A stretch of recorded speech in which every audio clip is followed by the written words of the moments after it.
Cześć, motocyklowe świry, z tej strony Grzesiek z kanału 9085. Dzisiaj recenzja interkomu marki Midland, a dokładnie R1 Mesh. Co to za urządzenie i czy warto w nie zainwestować? O tym przekonacie się po dzisiejszej recenzji. Jak sama nazwa wskazuje, jest to urządzenie, które oprócz tego, że działa w protokole Bluetooth, może nawiązywać połączenia również poprzez technologię Mesh. Czym różni się Mesh od Bluetootha? Ano tym, że po pierwsze zasięg, który mamy, jest zdecydowanie większy, a po drugie, jeśli chodzi o sposób łączności, jest on lepszy, szybszy, precyzyjniejszy, czystszy, ale również daje możliwość nawiązywania połączenia zerwanego bez konieczności parowania się ponownie z użytkownikiem innego interkomu Mesh. Każda marka ma opracowany swój własny protokół Mesh, także jeżeli Twój kolega korzysta z interkomu marki choćby Cardo, to niestety nie połączy się w technologii Mesh.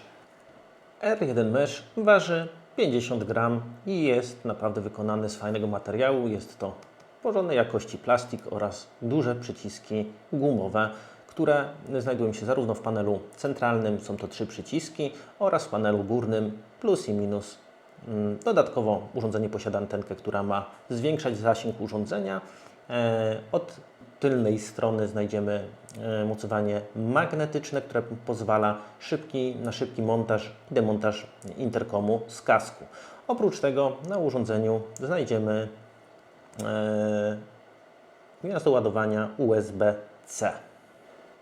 Na podstawie informacji, które podaje producent, dystans, w jakim możemy porozumiewać się z innymi użytkownikami Midland R1 Mesh, to 2200 metrów. W trybie Dynamic Repeat możemy połączyć się z 6 motocyklistami oraz naszego połączenia może słuchać ponad 99 innych użytkowników w technologii Mesh.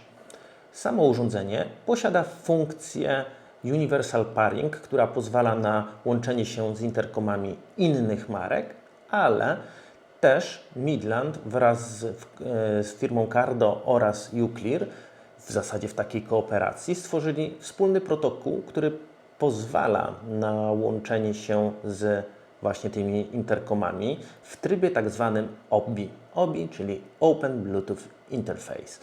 Co nam to daje? A daje nam to możliwość taką, że możemy korzystać z interkomu, rozmawiając właśnie z użytkownikami choćby Cardo, przy czym oprócz tego, że możemy nasłuchiwać, możemy również w tym samym czasie słuchać muzyki, czy na przykład komunikatów z nawigacji.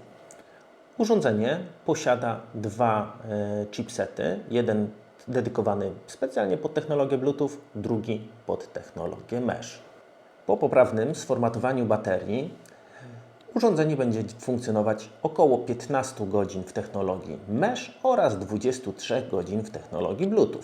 Midland R1 Mesh pozwala na sparowanie się w trybie Bluetooth z 2 urządzeniami takimi jak telefon czy nawigacja, wyświetlacz TFT.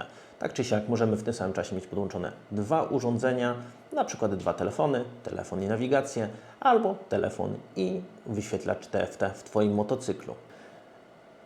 Wprawdzie w R1 Mesh nie ma funkcji radia, natomiast poprzez pobranie aplikacji Midland Connect możemy słuchać muzyki z radia internetowego, także jeżeli lubisz słuchać muzyki akurat z radia, to jest taka możliwość. R1 Mesh posiada funkcję udostępniania muzyki. Tak więc jeżeli lubisz dzielić się swoją playlistą zarówno z innym kierowcą albo ze swoim pasażerem, to znajdziesz tutaj właśnie tą możliwość. Urządzenie jest wodoodporne i spełnia normę IPX6. Urządzenie to posiada funkcję redukcji szumów oraz automatyczne dopasowywanie głośności do prędkości jazdy. Urządzenie możemy aktualizować. Aby to zrobić, wystarczy pobrać ze strony Midland aktualizację, podpiąć urządzenie poprzez kabel USB do komputera i w zasadzie tyle. Midland R1 Mesh pracuje na Bluetoothie 5.0 i pozwala nam łączyć się z innymi użytkownikami w odległości 500 metrów. Oczywiście jest to dystans względny w zależności od tego, w jakim obszarze się poruszamy. Urządzenie pozwala na nawiązanie połączenia z 3 interkomami w protokole Bluetooth. Możemy się łączyć w trybie Open Bluetooth Interface, także możemy mieć 3 użytkowników, którzy niekoniecznie korzystają z marki Midland, a po ostatniej aktualizacji, która wyszła właśnie teraz, pod koniec października, jest możliwość oprócz połączenia się z interkomem marki Cardo i Uclear, również z interkomami marki Sena i Interphone. Oczywiście mówimy o protokole OBI. Jeśli chodzi o możliwość podłączenia się do innych interkomów poprzez Universal Pairing, wygląda podobnie jak w interkomach innych marek. W zestawie z interkomem otrzymamy 2 głośniki o średnicy 40 mm od marki RCF. RCF jest to marka włoska, która produkuje nagłośnienie sceniczne od 1949 roku, także tradycję mają dość długą. Jest to urządzenie zwane high-end, czyli ma dostarczyć nam najwyższej jakości dźwięk i faktycznie tak jest. Głos i głębia w ogóle basów jest na bardzo przyzwoitym poziomie. Same głośniki może nie są najgłośniejsze, ale na pewno na spokojnie będziemy słyszeć muzykę, czy rozmówcę, przy prędkościach powyżej 120 km na godzinę. Jeżeli basów będzie nam nadal za mało, to Midland oferuje w swoim urządzeniu funkcje Bass Boost, które podbijają jeszcze dodatkowo niskie tony, a same głośniki myślę, że są dobrą konkurencją dla JBL-ów w zestawach Cardo. Komendy głosowe, czy to w formie muzyki, czy w formie komunikatów z nawigacji, przesyłane są w tym samym czasie. Samo urządzenie nie ma wbudowanego asystentu głosowego, natomiast bez problemu możemy wywołać swój telefon zarówno w Androida, jak i iPhone'a poprzez Hi Siri albo OK Google. Także urządzenie daje nam tą możliwość. W zestawie znajdziemy oprócz wspomnianych 2 głośników dodatkowo 2 pogrubiające poduszki. Jeżeli byśmy chcieli głośniki mieć bliżej uszu, dostajemy mikrofon zarówno na pałąku do kasków szczękowych czy otwartych i dodatkowo mikrofon, który jest na zwykłym przewodzie. System mocujący, tak jak wspomniałem, jest magnetyczny, a w pudełku znajdziemy również skróconą instrukcję obsługi i kabel USB-C. Interkom R1 Mesh można kupić w zestawach pojedynczych, jak i podwójnych. Jeśli chodzi o średnią cenę sprzedaży, to jest kwota około 849 zł za pojedynczy zestaw, za podwójny około 1599. Na tym etapie chciałbym pokazać Wam, jak sparować urządzenie z telefonem komórkowym oraz jak nawiązać połączenie w trybie Bluetooth oraz Mesh z interkomem marki Midland. Dodatkowo pokażę Wam również, jak to zrobić w przypadku protokołu OBI i urządzenia Cardo. Pokażę Wam, jak udostępnić muzykę zarówno w trybie, w którym tylko i wyłącznie udostępniamy samą muzykę oraz w trybie, w którym możemy udostępniać i w tym samym czasie rozmawiać. Także rozpoczynamy dalsze testy. Na początek sparujemy interkom z telefonem komórkowym. Zaczynamy od tego, że urządzenie musi być wyłączone. Następnie przez 5 sekund przytrzymujemy przycisk główny do momentu, aż pojawią nam się 2 czerwone lampki i w tym momencie jesteśmy w trybie może nie tyle parowania, co opcji. I teraz naciskamy z góry przycisk plus. Przycisk plus powoduje, że będziemy parować urządzenie w trybie stereo. Jeżeli byśmy chcieli sparować urządzenie w trybie mono, naciskamy i przytrzymujemy minus. W momencie, kiedy diody nam świecą na czerwono i na niebiesko, wchodzimy do ustawień telefonu, przechodzimy do Bluetootha i czekamy, aż nam się wyświetli urządzenie na liście. Klikamy i w momencie, kiedy zapalą nam się tutaj 2 niebieskie światełka, urządzenie jest sparowane. Następnie możemy przejść do aplikacji Midland Connect i wyświetli nam się urządzenie Midland R1 Mesh. Zaznaczamy i w tym momencie dokonuje nam się parowanie jakby samą aplikacją. Tutaj potwierdzamy i w tym momencie mamy urządzenie już sparowane. Przystępujemy teraz do parowania ze sobą interkomów marki Midland. W przypadku interkomu R1 Mesh procedura będzie wyglądać nieco inaczej niż w przypadku interkomu Rush RCF, natomiast te różnice są niewielkie. W przypadku interkomu R1 Mesh uruchamiamy interkom. Lampka LED niebieska nam się świeci. W przypadku interkomu Rush RCF przechodzimy do menu tzw. opcji. Żeby to zrobić, naciskamy przez 5 sekund przycisk główny. Interkom był też wyłączony. Tryb opcji jest w momencie, kiedy pojawią nam się dwie czerwone lampki. Teraz w przypadku Midlanda R1 Mesh wybieramy sobie, do którego przycisku ma być przypisany interkom, z którym się parujemy. W tym przypadku wybieramy przycisk dolny. Do górnego możemy przypisać dwóch kierowców, dwóch użytkowników interkomów.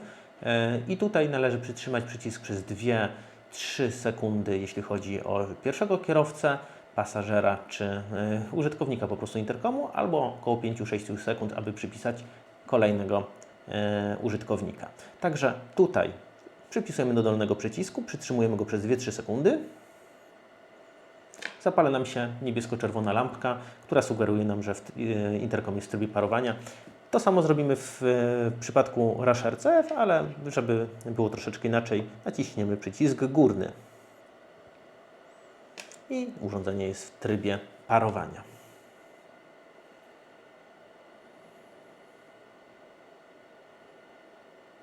Zapaliły się niebieskie diody, to znaczy, że urządzenie jest ze sobą już sparowane. W przypadku interkomu Rush RCF należy dwukrotnie kliknąć przycisk główny, żeby wyjść z menu opcji i urządzenia teraz ze sobą już są połączone. Przejdziemy teraz do podłączenia urządzenia w trybie Mesh.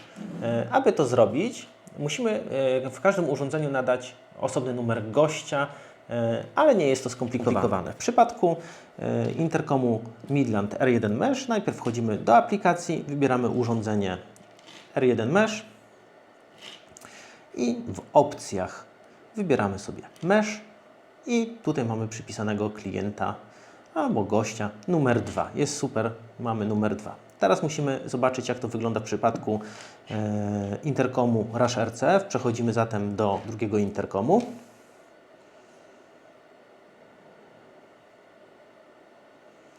Przechodzimy do ustawień, przechodzimy w zakładkę Mesh i tutaj mamy, jak widać, jedyneczkę. Ustawiamy, była w zasadzie i cofamy. To jest to, co jest nam niezbędne do tego, żeby można było nawiązać połączenie meshowe. Teraz, jeśli chodzi o te dwa interkomy, procedura wygląda podobnie, aczkolwiek nie jest to dokładnie to samo. Żeby przejść w tryb Mesh w przypadku R1 Mesh, wystarczy nacisnąć dwukrotnie przycisk główny i zapalą nam się białe lampki. Natomiast w przypadku Rush RCF naciskamy raz.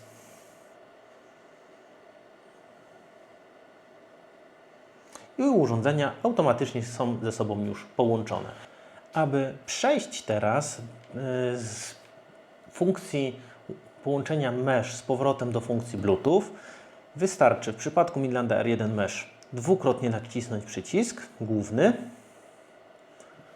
a w przypadku Midlanda Rush RCF raz. I tutaj zakodowaliśmy dolny przycisk pod interkom, który leży obok, czyli naciskamy go 2 razy i tutaj naciskamy 2 razy górny, bo tak był zakodowany. I światełka nam świecą w kolorze fioletowym, to znaczy, że jesteśmy w trybie Bluetooth. I znowuż analogicznie, jeżeli chcemy z powrotem przejść do trybu Mesh, w tym przypadku naciskamy dwukrotnie przycisk główny, w tym przypadku raz. I zapalą nam się białe światełka. W przypadku trybu Mesh, jeżeli znajdujemy się w zasięgu, urządzenia się automatycznie ze sobą parują, nawet w momencie, kiedy okazałoby się, że na przykład jesteśmy w dystansie, który uniemożliwia kontakt albo zerwanie połączenia. Kiedy się pojawiamy blisko siebie, one automatycznie się ze sobą znowuż parują. Bardzo fajne rozwiązanie i tak to mniej więcej wygląda. teraz pokażę Wam, w jaki sposób udostępniać muzykę między interkomami. Do tego będzie potrzebny nam telefon, interkom, do którego będzie przesyłana muzyka oraz drugi interkom, do którego będzie z jednego interkomu do drugiego również wysyłany dźwięk. Dodatkowo też pokażę Wam, co należy zrobić, żeby móc zarówno słuchać muzyki, jak również prowadzić w tym samym czasie rozmowę. Na sam początek włączymy muzykę. Telefon w tym momencie jest sparowany z interkomem R1 Mesh, żebyśmy mogli zobaczyć, że to faktycznie działa. Włożę interkom do bazy i faktycznie muzyka już gra. Jak słychać, jest dość głośno. Troszeczkę ściszymy i pamiętajcie, że cały czas mamy urządzenie sparowane z telefonem tutaj. W tym momencie przekładam drugi interkom do bazy. No jak słychać, nic nie gra. Wystarczy tylko i wyłącznie w zasadzie nacisnąć przycisk dwóch kasków. Naciskamy i po chwili w drugim interkomie będziemy słyszeć muzykę z pierwszego.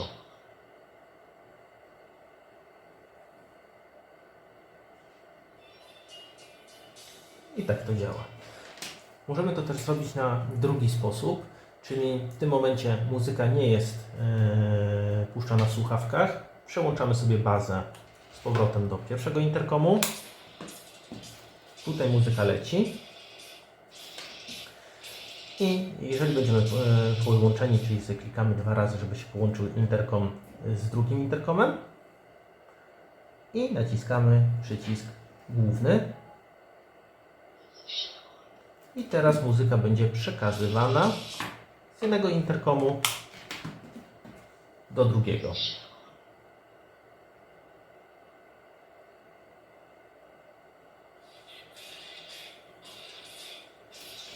Także jak widzicie, nie jest to jakoś mocno skomplikowane, dość intuicyjne, jeżeli chwilę nad tym popracujemy. Natomiast w trybie Bluetooth jest przekazywana tylko i wyłącznie muzyka. Jeżeli chcemy prowadzić rozmowę i słuchać muzyki, musimy przejść w tryb meshowy i wtedy znowu w Rush RCF wystarczy raz nacisnąć przycisk główny, a w tym dwukrotnie.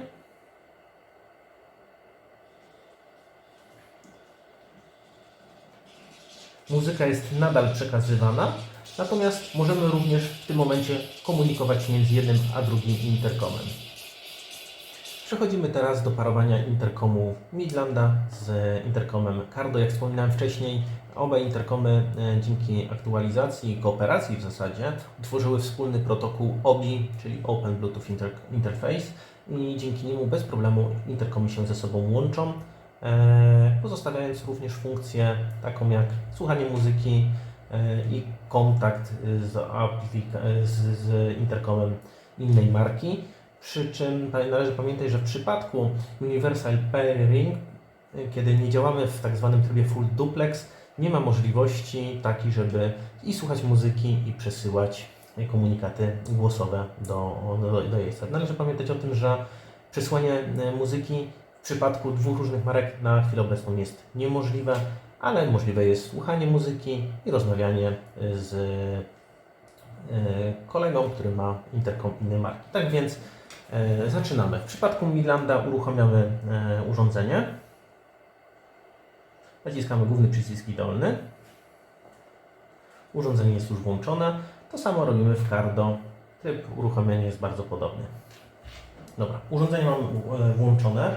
Teraz pozwolę sobie ponownie podłączyć jeden i drugi zestaw do bazy i też chętnie Wam opowiem jedną ciekawostkę. O ile w przypadku Cardo podłączenie, wpięcie urządzenia jest bardzo łatwe, to odłączenie od bazy już według mnie jest takie troszeczkę bardziej skomplikowane.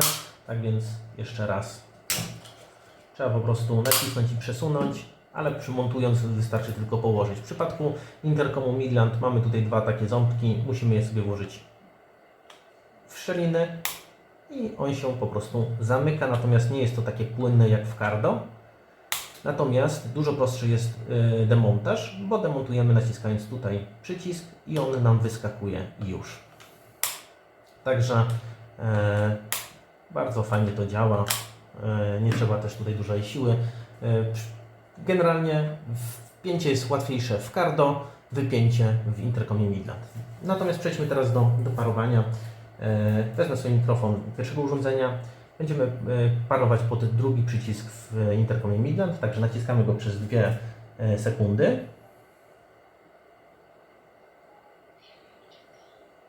Dostaliśmy komunikat Pairing Intercom. Podobnie to wygląda w przypadku systemu Cardo. Naciskamy dokładnie ten sam przycisk, też przez około 2 sekundy. No i teraz słuchamy komunikatu z jednego i z drugiego interkomu.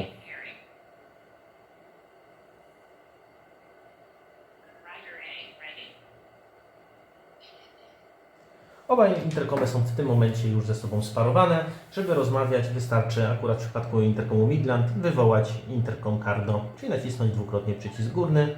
Już są teraz ze sobą sparowane. Jeśli chodzi o dźwięk, nie wiem, czy to będzie dobrze słychać. Raz, dwa, trzy, raz, dwa, trzy. I teraz bierzemy mikrofon od Cardo i słuchawkę od RCF-a. Raz, dwa, trzy, raz, dwa, trzy. Także jak słyszycie, działa to i jest to banalnie proste. To w takim razie pytanie jest, czy jeżeli Twoi koledzy mają interkom Cardo, to czy warto faktycznie też inwestować w Cardo, czy może wybrać zdecydowanie tańszy, ale równie dobrze wykonany interkom marki Midland. Jeżeli jeszcze szukasz swojego interkomu, to myślę, że R1 Mesh może być tym, czego akurat szukasz. Fajny design, naprawdę wysokiej jakości wykonanie, technologia Mesh, Bluetooth 5.0, możliwość łączenia się z markami Cardo, Xenon, Interphone, dodatkowo możliwość połączenia się poprzez tryb Universal Pairing również z producentami innych interkomów, przy czym należy pamiętać, że o ile samo urządzenie może świetnie łączyć się albo chcieć się łączyć z urządzeniami innych marek, o tyle na przykład połączenie się z interkomami z Dalekiego Wschodu może być już problematyczne.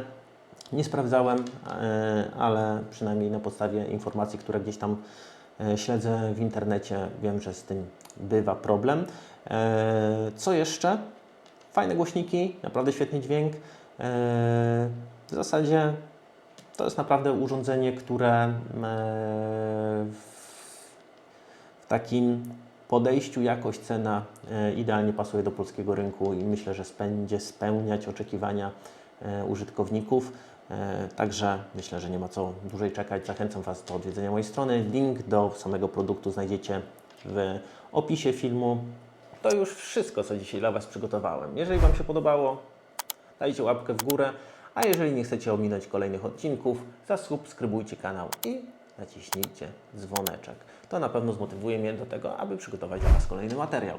Tymczasem życzę Wam szerokości, no i żeby nadeszła wiosna. A widzimy się już wkrótce w kolejnych odcinkach. Cześć!